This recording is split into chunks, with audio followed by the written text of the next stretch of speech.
தமிழ்நாட்டை தலைகுனிய விடமாட்டோம் என்ற உறுதிமொழி ஏற்கப்பட்டிருக்கிறது. தமிழ்நாடு முழுவதும் 2 நாட்கள் திமுக சார்பில் ஓரணியில் தமிழ்நாடு பொதுக்கூட்டங்கள் நடைபெற்றன.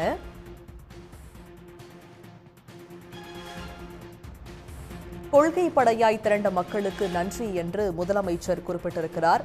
தமிழ்நாட்டை தலைகுனிய விடமாட்டோம் என உறுதிமொழி ஏற்க கொள்கை படையாய் திரண்ட மக்களுக்கு மனம் நிறைந்த நன்றி என முதலமைச்சர் மு.க.ஸ்டாலின் தெரிவித்திருக்கிறார்.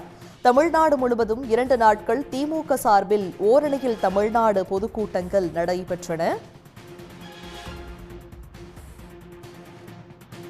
கடந்த 2 நாட்களில் மாநிலம் முழுவதும் 72 கழக மாவட்டங்களிலும் பொதுக்கூட்டங்கள் நடைபெற்றதாகவும் முதலமைச்சர் மு.க.ஸ்டாலின் தெரிவித்திருக்கிறார். திமுக பொதுக்கூட்டங்களில் தன்னெழுச்சியாக திரண்டு பொதுமக்கள் தமிழ்நாட்டை தலைகுனிய மாட்டோம் என்ற உறுதிமொழி ஏற்றதாகவும் அவர் தெரிவித்துள்ளார். கொள்கை படையாய் திரண்ட மக்களுக்கு நன்றி எனவும் முதலமைச்சர் குறிப்பிட்டிருக்கிறார். தமிழ்நாட்டை தலைகுனிய விடமாட்டோம் என உறுதிமொழி ஏற்க கொள்கை படையாய் திரண்ட மக்களுக்கு மனம் நிறைந்த நன்றி என்று முதலமைச்சர் மு.க.ஸ்டாலின் தெரிவித்துள்ளார். தமிழ்நாடு முழுவதும் 2 நாட்கள் திமுக சார்பில் ஓரணியில் தமிழ்நாடு பொதுக்கூட்டங்கள் நடைபெற்றன. கடந்த 2 நாட்களில் மாநிலம் முழுவதும் 72 கழக மாவட்டங்களிலும் பொதுக்கூட்டங்கள் நடைபெற்றதாக முதலமைச்சர் தெரிவித்திருக்கிறார். திமுக பொதுக்கூட்டங்களில் தன்னெழுச்சியாக திரண்டு பொதுமக்கள் தமிழ்நாட்டை தலைகுனிய விடமாட்டோம் என்று உறுதிமொழி ஏற்றதாகவும் அவர் குறிப்பிட்டிருக்கிறார்.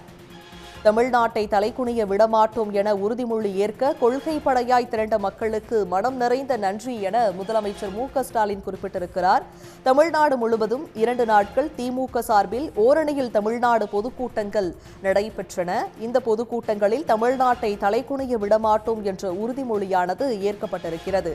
கடந்த 2 நாட்களில் மாநிலம் முழுவதும் 72 கழக மாவட்டங்களிலும் பொதுக்கூட்டங்கள் நடைபெற்றதாக முதலமைச்சர் மு.க.ஸ்டாலின் அறிவித்திருக்கிறார். அண்மை செய்தியாக பார்த்து வருகிறோம். திமுக பொதுக்கூட்டங்களில் தன்னெழுச்சியாக திரண்டு பொதுமக்கள் தமிழ்நாட்டை தலைகுனிய விடமாட்டோம் என்ற உறுதிமொழி ஏற்றதாகவும் அவர் தெரிவித்துள்ளார்.